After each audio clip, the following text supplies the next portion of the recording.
ലോക്സഭാ തിരഞ്ഞെടുപ്പ് തോൽവിയുമായി ബന്ധപ്പെട്ട ചർച്ചകൾ നേതൃത്വത്തിൽ അവസാനിച്ചെങ്കിലും സിപിഎമ്മിൽ ഇപ്പോഴും അത് അവസാനിച്ചിട്ടില്ല. തെരഞ്ഞെടുപ്പിൽ എൽഡിഎഫിന്റെ കനത്ത തോൽവിയുടെ കാരണങ്ങളിലൊന്ന് ഭരണവിരുദ്ധ വികാരമാണെന്ന് സിപിഎമ്മും ഘടകകക്ഷികളും വിലയിരുത്തുമ്പോഴും അത് അംഗീകരിക്കില്ല എന്ന് പരസ്യമായി പ്രഖ്യാപിക്കുകയാണ് മുഖ്യമന്ത്രി പിണറായി വിജയൻ. തെരഞ്ഞെടുപ്പ് ഫലം എൽഡിഎഫിന് തിരിച്ചടിയല്ല എന്നും ഭരണവിരുദ്ധ വികാരത്തിന്റെ പേരിലാണ് ഈ തോൽവിയെന്നും വിലയിരുത്തുന്നത് ശരിയല്ല എന്നും കോഴിക്കോട് പൊതുവേദിയിൽ മുഖ്യമന്ത്രി തുറന്നടിച്ചത് സ്വന്തം പാർട്ടിക്കാർ ഉൾപ്പെടെയുള്ളവർക്കുള്ള മറുപടിയാണ്. എന്നാൽ മുഖ്യമന്ത്രി ഒഴികെ മറ്റ് ഘടകകക്ഷികൾക്കും സ്വന്തം അണിയിലുള്ള മറ്റുള്ള നേതാക്കളും ഒരേ സ്വരത്തിൽ വിരുദ്ധ വികാരം അലയടിച്ചു എന്ന് തന്നെ പറയുന്നുണ്ട്.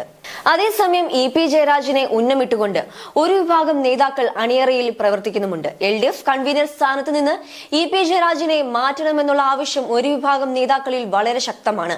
സിപിഎം ജില്ലാ കമ്മിറ്റി യോഗത്തിൽ ഇ.പി. ജയരാജന് രൂക്ഷ വിമർശനമാണ് ഉയർന്നത്.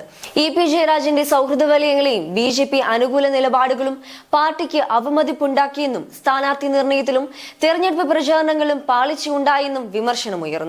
ഇ.പി. ജയരാജനും കെ ശൈലജയും പങ്കെടുത്ത യോഗത്തിലാണ് വിമർശനം. ഇ.പി. ജയരാജന് പ്രത്യേക ചുമതലയുണ്ടായിരുന്ന മണ്ഡലമായിരുന്നു കാസർഗോഡ്. ഇടത് കോട്ട എന്ന് അറിയപ്പെട്ടിരുന്ന കാസർഗോഡ് വലിയൊരു തോൽവിയിലേക്ക് ഇടതുപക്ഷം എത്തിയതിൽ ഇ.പിയുടെ നിരുത്തരവാദപരമായ നിലപാടുകളും അഭിപ്രായങ്ങളുമായിരുന്നെന്നാണ് കമ്മിറ്റിയിൽ വിമർശനമുണ്ടായത്. സർക്കാരിനെതിരെയും ശക്തമായ വിമർശനങ്ങൾ ഉയർന്നുവെന്നാണ് വിവരം. വിവാദ റിസോർട്ട് ഇടപാടിലും ജയരാജനെതിരെ വിമർശനമുയർന്നു. ജയരാജന്റെ പേരിൽ ഉയർന്ന ബി.ജെ.പി. ബന്ധ വിവാദം അടക്കം തെരഞ്ഞെടുപ്പിൽ തിരിച്ചടിയായെന്നും സംസ്ഥാന കമ്മിറ്റിയിൽ വിമർശനമുയർന്നു. നൽകിയ പരാതിക്ക് പോലും മറുപടി ലഭിച്ചില്ല എന്നുമുള്ള ആക്ഷേപങ്ങൾ ഉണ്ടായി. വിവിധ വകുപ്പുകളിലുള്ള മന്ത്രിമാരുടെ പ്രകടനം പോരായെന്നും യോഗത്തിൽ പരാതി ഉയർന്നു. മന്ത്രിമാരുടെയും വകുപ്പുകളുടെയും പ്രവർത്തനം മെച്ചമല്ല. മന്ത്രിമാരുടെ പേഴ്സണൽ സ്റ്റാഫുകൾ ജനങ്ങളുമായി ബന്ധം വയ്ക്കുന്നില്ല. വകുപ്പുകൾ ഭരിക്കുന്നത് പേഴ്സണൽ സ്റ്റാഫുകളാണ്. ആഭ്യന്തര വകുപ്പിൽ പോലീസിനെ നിയന്ത്രിക്കുന്നത് മറ്റാരോ ആണെന്നും സമിതിയിൽ വിമർശനമുയർന്നു. എൽഡിഎഫിന്റെ വൻ തോൽവി മുന്നണി കൺവീനർക്ക് തന്നെ വിനയാകുന്ന സാഹചര്യമാണ് നിലവിലുള്ളത്. പരാജയ കാരണങ്ങളിലേക്ക് പാർട്ടി കടന്നപ്പോൾ എൽഡിഎഫ് കൺവീനറായ ഇ.പി. ജയരാജന് ആശങ്കപ്പെടാൻ ഏറെയാണ് കാരണങ്ങൾ. ബി.ജെ.പിയിലേക്ക് പോകാൻ ശ്രമിച്ചെന്ന ആരോപണം നേരിടേണ്ടി വന്ന ജയരാജൻ ബി.ജെ.പി. നേതാവ് പ്രകാശ് ജാവദേക്കർ തന്നെ വന്നു കണ്ടെന്ന് വോട്ടെടുപ്പ് ദിനം രാവിലെ വെളിപ്പെടുത്തിയത് പാർട്ടി കേന്ദ്രങ്ങളെ നടുക്കിയിരുന്നു. ജയരാജന്റെ പ്രസ്താവന തെരഞ്ഞെടുപ്പ് ദിനം പാർട്ടി പ്രവർത്തകരുടെ ആത്മവീര്യത്തെ ബാധിക്കുമെന്ന് തോന്നൽ വന്നതോടെ മുഖ്യമന്ത്രി പിണറായി വിജയൻ അദ്ദേഹത്തെ തള്ളി പറഞ്ഞു. ഒരു ദിനപത്രത്തിൽ സിപിഎം സംസ്ഥാന സെക്രട്ടറി നൽകിയ അഭിമുഖത്തിൽ ചോദ്യത്തിന്റെ ഭാഗമാകാതെ തന്നെ ഇ.പിയുമായി ബന്ധപ്പെട്ട വിഷയം ഉന്നയിച്ചത് പാർട്ടി നടപടിയുടെ സൂചനയായി കാണുന്നവരുമുണ്ട്. അതേസമയം മുഖ്യമന്ത്രിക്കെതിരായ വിമർശനങ്ങളെ പാർട്ടി സെക്രട്ടറി തള്ളിക്കളയുകയും ചെയ്തിട്ടുണ്ട്.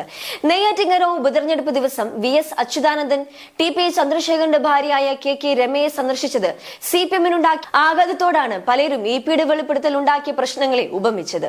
ഇ.പിക്കെതിരായ ബി.ജെ.പി. ബന്ധം സംബന്ധിച്ച ആരോപണം സിപിഎം സംസ്ഥാന സെക്രട്ടേറിയറ്റ് ചേർന്ന് നിരാകരിച്ചെങ്കിലും തെരഞ്ഞെടുപ്പ് ഫലം വന്നതിനു ശേഷം വിശദമായി ചർച്ച ചെയ്യാനായി മാറ്റിവെക്കുക കൂടിയാണ് ചെയ്തത്. എന്നാൽ ചർച്ചകൾക്കും അവലോകനങ്ങൾക്കും വിമർശനങ്ങൾക്കും എല്ലാം ശേഷം കൺവീനർ പദവി നഷ്ടമായേക്കാവുന്ന സാധ്യതകളാണ് ഇ.പി. ജയരാജൻ ഇപ്പോൾ.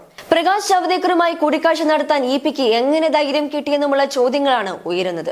കൂടാതെ ഗോവിന്ദൻ ഉൾപ്പെടെയുള്ള നേതാക്കൾ ശൈലി മാറ്റിയേ തീരുവെന്ന് സിപിഎം കൊല്ലം ജില്ലാ കമ്മിറ്റി യോഗത്തിൽ വിമർശനമുയർന്നു. കമ്മിറ്റികളിൽ പഠിപ്പിക്കുന്ന ശൈലിയല്ല പാർട്ടി സംസ്ഥാന സെക്രട്ടറിക്ക് വേണ്ടത്. കോടിയേരി ബാലകൃഷ്ണൻ കാണിച്ച മര്യാദയോടുള്ള പെരുമാറ്റ ശൈലി ശീലിക്കണമെന്നുമുള്ള കടുത്ത ആരോപണങ്ങളാണ് ഗോവിന്ദന് നേരെയും ജില്ലാ കമ്മിറ്റി യോഗത്തിൽ ഉയർന്നത്. 2 ലോക്സഭാ സീറ്റ് ലഭിച്ചാലും വിജയമാണെന്ന് ഗോവിന്ദൻ മാധ്യമപ്രവർത്തകരോട് പറഞ്ഞത് തോൽവി മുൻകൂട്ടി കണ്ടുകൊണ്ടാണെന്ന് അംഗങ്ങൾ വിമർശിച്ചു. മുഖ്യമന്ത്രി ആഭ്യന്തര വകുപ്പ് ഒഴിയണമെന്നും മന്ത്രിസഭ പുനഃസംഘടിപ്പിക്കണമെന്നുമാണ് സിപിഎം കൊല്ലം ജില്ലാ കമ്മിറ്റി യോഗത്തിൽ ഉയർന്ന മറ്റൊരാവശ്യം. ഒന്നാം പിണറായി സർക്കാരിലെ മന്ത്രിമാരെ രണ്ടാമത്തെ ടൈമിൽ മന്ത്രിയാക്കേണ്ടെന്ന് തീരുമാനിച്ചതിന് പിന്നിൽ മുഖ്യമന്ത്രിക്ക് രഹസ്യ അജണ്ട ഉണ്ടായിരുന്നെന്നും അടക്കമുള്ള വളരെ രൂക്ഷമായ ആരോപണങ്ങളാണ് ഉയർന്നത്. 2 തവണയിൽ കൂടുതൽ മത്സരിക്കേണ്ടെന്ന തീരുമാനവും നിഗൂഢമാണ്. ഇതൊന്നും ചോദ്യം ചെയ്യാൻ ഈ പാർട്ടിയിൽ ആരുമില്ല എന്ന് ചോദിച്ച അംഗങ്ങൾ കേന്ദ്ര കമ്മിറ്റിക്ക് പോലും സംസ്ഥാനത്തെ പാർട്ടിയിലും ഭരണത്തിലും നിയന്ത്രണമില്ല എന്നും തുറന്നടിച്ചു. പാർട്ടിയും ഭരണവും കണ്ണൂർ ലോബി പിടിച്ചെടുത്തുവെന്ന വിമർശനമുണ്ടായി. അക്രമങ്ങളെ പ്രോത്സാഹിപ്പിക്കുന്ന വിധം മുഖ്യമന്ത്രി നടത്തിയ ജീവൻ രക്ഷാ പ്രവർത്തനം പോലുള്ള പ്രയോഗങ്ങൾ കേരള ജനതയുടെ ആകെ അതൃപ്തിക്ക് കാരണമായി. കമ്മ്യൂണിസ്റ്റ് രീതിയിലുള്ള ജീവിതശൈലിയല്ല നേതാക്കളുടേത്. ഉന്നത വിദ്യാഭ്യാസ മേഖലയെ അപ്പാടെ തകർക്കുന്ന മോദി സർക്കാരിന്റെ നയം അതേ വേഗത്തിൽ കേരളത്തിൽ നടപ്പാക്കുകയാണ് പാർട്ടിയുടെ സർക്കാരെന്നും വിമർശനമുയർന്നു. ദേശീയ സാഹചര്യങ്ങൾക്ക് പുറമെ ജനങ്ങളിൽ അവമതിപ്പുണ്ടാക്കുന്ന മുഖ്യമന്ത്രിയുടെ ശൈലിയും സർക്കാരിനെതിരായ വികാരവുമാണ് തോൽവിയുടെ ആഘാതം കൂട്ടിയതെന്നാണ് കോഴിക്കോട്ടെ വിമർശനം. പ്രസംഗത്തിനിടെ മൈക്ക് തകരാറിലായപ്പോൾ മുഖ്യമന്ത്രി കാണിച്ച അസഹിഷ്ണുത ജനങ്ങൾ ലൈവായി കണ്ടു. നവകേരള സദസ്സ് കൊണ്ട് ഗുണമുണ്ടായില്ലെന്ന് മാത്രമല്ല തിരിച്ചടിയാവുകയും ചെയ്തു. ജനങ്ങളെ മനസ്സിലാക്കുന്നതിൽ വീഴ്ച പറ്റി. എന്തായാലും അടിത്തട്ടിൽ നിന്നല്ല, മുകളിൽ നിന്ന് തന്നെ തിരുത്തൽ നടപടികൾ തുടങ്ങണമെന്നാണ് പാർട്ടിക്കുള്ളിലുള്ള പൊതു അഭിപ്രായം. വിമർശനങ്ങളെല്ലാം അംഗീകരിച്ച് വിലയിരുത്തേണ്ടതെല്ലാം വിലയിരുത്തിയും മാറ്റം വരുത്തേണ്ടതെല്ലാം മാറ്റം വരുത്തിയും തന്നെ മുൻപോട്ട് പോകുമെന്നുള്ള പാർട്ടിയുടെ തിരുത്തൽ തീരുമാനത്തിന് തുടക്കം ഇ പി ജയരാജനിൽ നിന്ന് തന്നെ ആകുമോ? കൺവീനർ പദവി തെറിക്കുമോ എന്നാണ് ഇനി കണ്ടറിയേണ്ടത്.